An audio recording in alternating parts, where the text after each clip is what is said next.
Well, hi, guys, and welcome to episode 27 here on The Wisdom of Walt.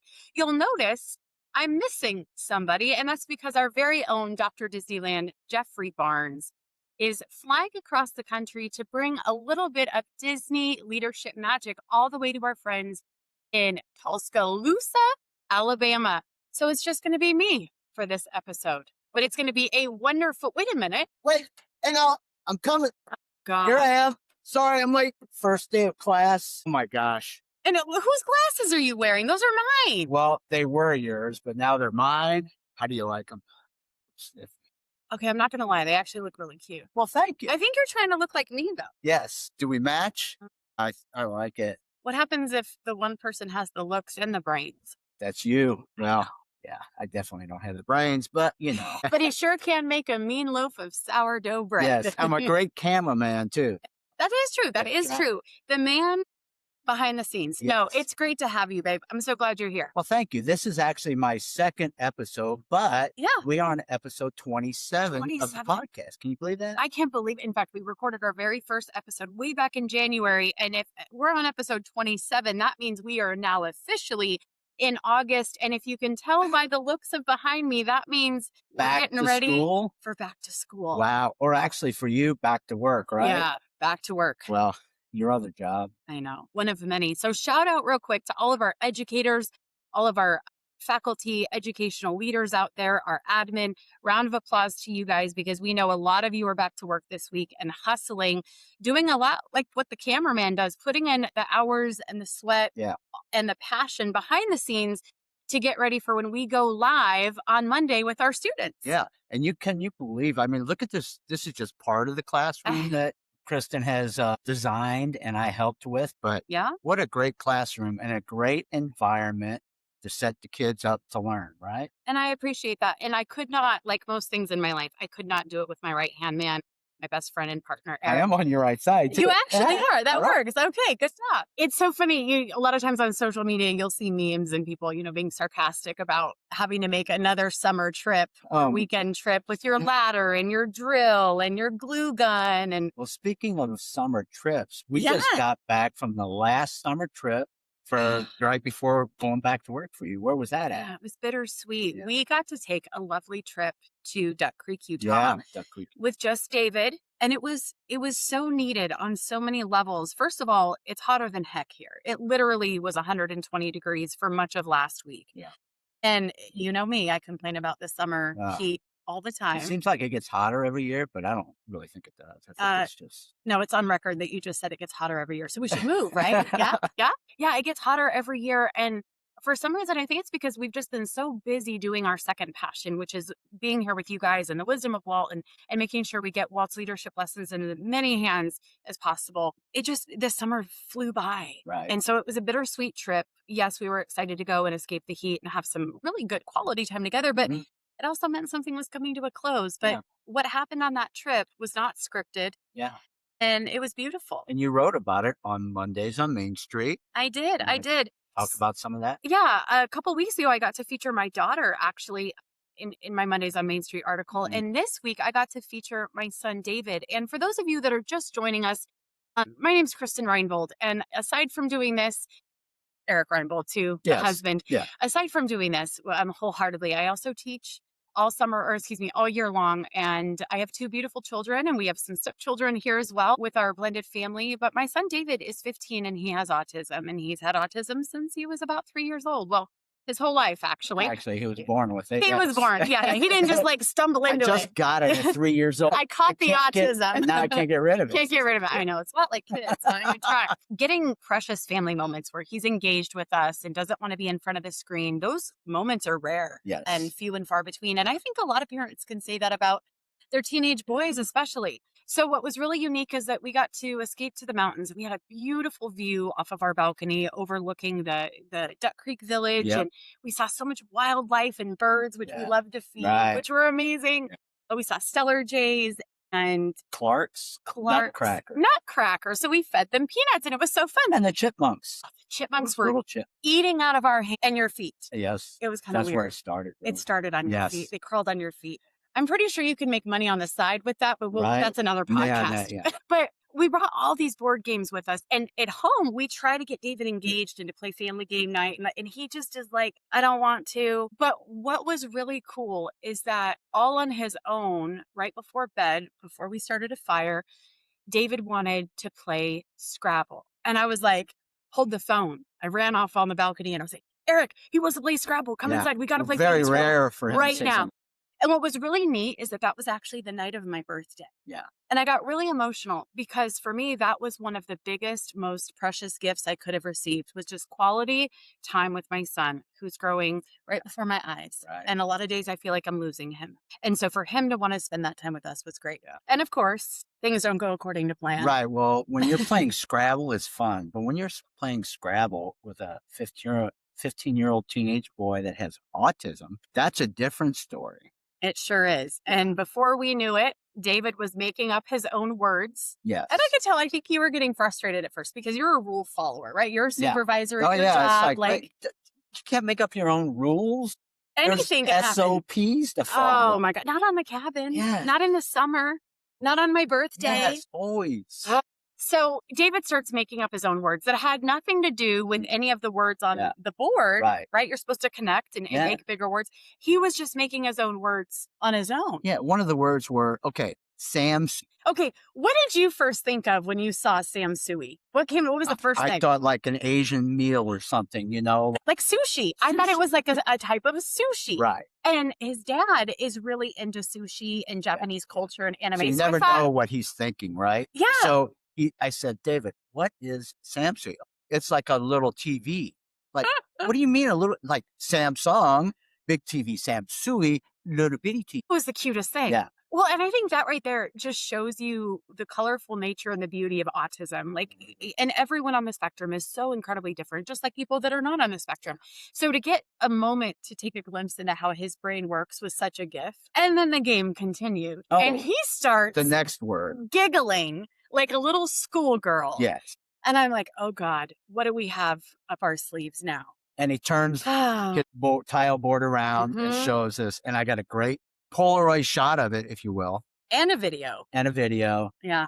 And it says, oh, testicles. And we were like, testicles. And of course, I had to break out in song. That was so fun. Oh, testicles. How you hang so lowly. Yeah, I know. I couldn't help myself. But at this point, we're so far down on the rabbit hole that all bets were off. It was hilarious. And of course, David is cracking up. And here's what I loved even more about that. A week, not even a full week, just a few days before, we were at lunch. You were at work, sorry. But I was with my daughter and my mom, and we were out for an Italian restaurant at Olive Garden. And David ordered spaghetti and meatballs. And a teenage boy cannot have a plate of meatballs in front of him and not make a testicle joke. Oh, yeah. But with David, social nuances, social norms, and appropriateness is difficult for him. Right. It's difficult for me too, let's be real. And of course, very loudly, he starts proclaiming about his testicle. It was hilarious. So it kind of came full circle. He is still a boy, too. And I sometimes forget that he is a teenage boy first, happens to have autism. And that's okay. Yeah. But we had a wonderful time up at Duke Creek. It was great. Razor riding. We went hiking. We did. And you made a fire with him. You helped him learn how to chop wood and properly store the axe. Right. He helped set up the camp chairs. So, we find with David that he doesn't want to really do anything, but if we can get him to come out of his element and go with us, bingo, then it's like he gets into it. Right. And he likes it. He has fun. And that is the whole premise of this week's article. And quite frankly, the whole premise of the environment that we're sitting in right now. Yeah. It's not necessarily the thing that you need to chase after. So in this, for instance, the game, right? It wasn't so much the game itself, but it was intentionally setting up an environment that was conducive or allows for something magical to take place. Yeah. And a lot of people come in and comment about my room, and I love that. And of course, I'm very proud with what I've established here, but it's not for me. It's for my students. It's so that when they walk in, especially those that might struggle with English or struggle just with middle school in general, like I did, they, for a moment, feel like they are in a place that's not intimidating, that's not like school. And we found with David, when we remove him from his typical environment, and which is a TV, right, watching cryptids or something about that. Yep. When we remove him from that intentionally and we put him somewhere that just fosters relaxation and peace And connecting with and his family, with us, right, and nature. social and nature. And I caught him. He was bird watching just as much as we were. Good. He was keeping his eyes on the squirrels, his eyes on the birds. Yeah. And yet, even though we have that at home, minus the squirrels, we don't really catch him doing that back at home because there's these other distractions. And I think that speaks to really taking inventory in our own life. What are the distractions that are keeping us from building an environment that fosters magic? Yeah. And then I got a great Kodak moment. Yeah. I'm going to date myself here. That's okay. Great. I think you have other things going on that date you. Oh, what? Nothing. Anyway, Go ahead. Kodak moment of you and David watching the moon rise, right? And the moon's right in between you two. I just kind of snuck up. Woo, that's a great shot, and I just saw it. I loved it. I think what I love most about that photo is it captured not just me holding my son, but for a moment, David was also holding onto his mom. Yeah. And as a dad of grown children that are adults, some of them still live in the States, some of them don't. Yeah. Behind the camera, we actually have your daughter, Erica. She came to visit from Colorado, and we're so proud of her. But I think she, there'll be a time for her to have her on the podcast too, to talk about so much growth that can happen in your daily life when you make those changes and put yourself in an environment that's healthy. Step out of your comfort zone sometimes. Bingo. Yeah. And I think all of us in this room right now have had to do that in very big ways this past year. And because of that, I think we've really never been healthier or happier. Right.